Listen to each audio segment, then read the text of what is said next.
Well, hello. I decided on a new series.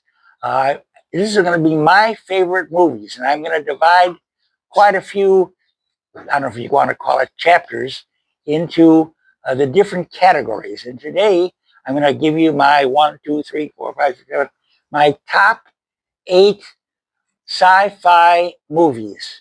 Okay, and we're going to start. I'm not going to say too much about them. You know what I want you to do is in your comments put in your favorite movie.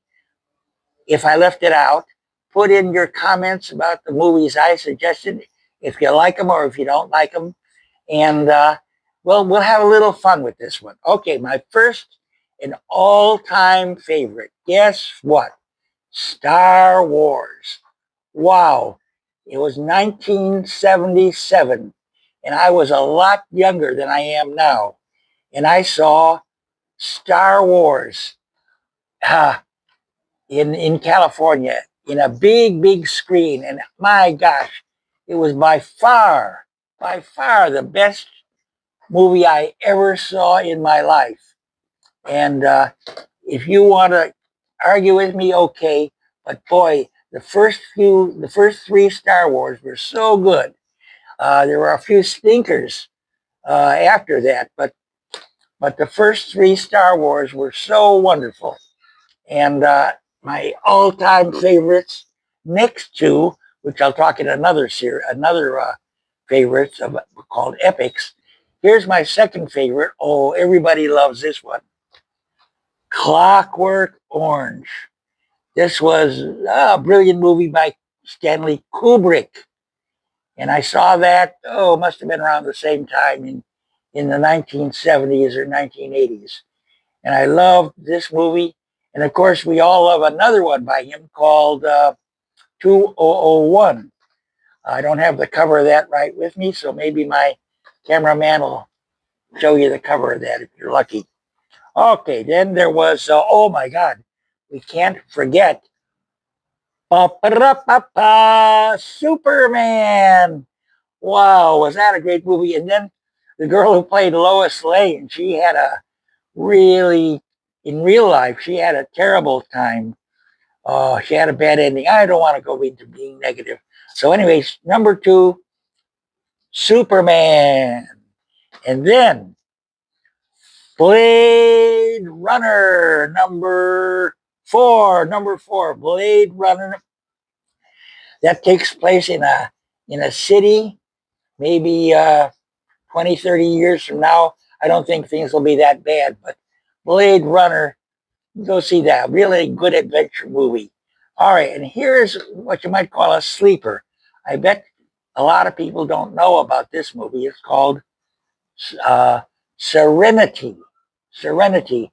And what was so good about this one was, all the science fiction movies up until that time always had everything, perfect, everything clean, everything up to date and futuristic. But this is a guy like has put together out of old furniture and old parts his spaceship that works just fine. Well, not that part of the plot. It don't work always that fine.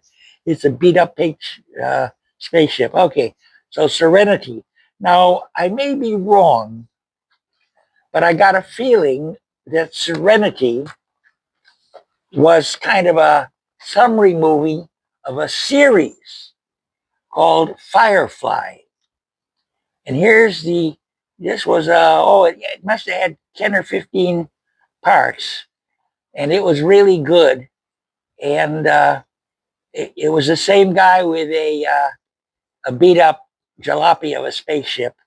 And boy, I remember spending a lot of money, I think 75 US dollars on the whole package of the whole series. So, oh, even though that brings me to another small point.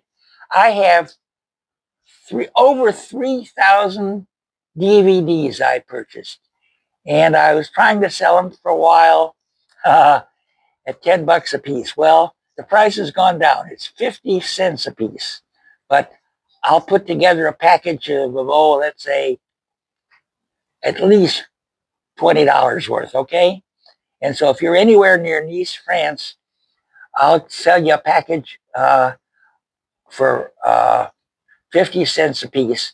And some of these, as I just said, some of these DVDs I paid up to $35 for one disc. Can you believe that? Well, anyway, they all have very nice covers. And so if you want to buy any of my 3,000 DVDs, but you have to take at least, at least $20 worth. And I'm not going to let you have your choice because I'm not going to sit around while you go through 3,000 of my DVDs. But if you want to do that, well, maybe $5 a DVD, and I'll let you waste my time for a day. All right. So my next favorite, Solaris. This is a real weird movie. It was the whole idea, and the version number one was made by a Russian guy. Do you remember his name?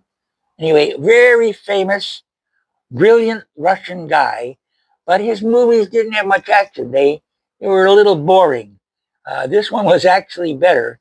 The whole point of the plot of Solaris is there's a space station that isn't answering uh, any communication, and it turns out that the space station people have been, well, I don't know if you use the word haunted because that's conventional. This whole movie is very unconventional.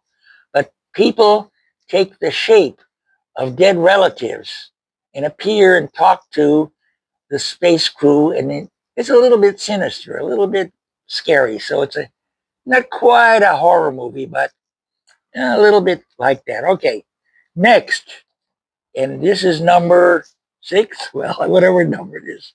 This is Dune. I think almost everybody who's watching this has seen Dune. It's about the exploration of a planet for a product called spice. And the danger on the planet is there's a monster that tunnels around under the ground and attacks you if you are trying to mine the spice. So that's a pretty exciting one. All sorts of very interesting characters. All right. What else is our last one? Well, our last one was the Firefly, Blade Runner, Superman, Clockwork Orange, Serenity, Star Wars, and that's it. So those are my favorite uh, sci-fi movies, and I'd like to hear about any I missed that you may have seen that you think are just as good as these. There's plenty of stinkers out there, by the way. Well, anyway, tune in next time. I'm going to have the best kids movies. That'll be my next beautiful video on YouTube. Kid movies.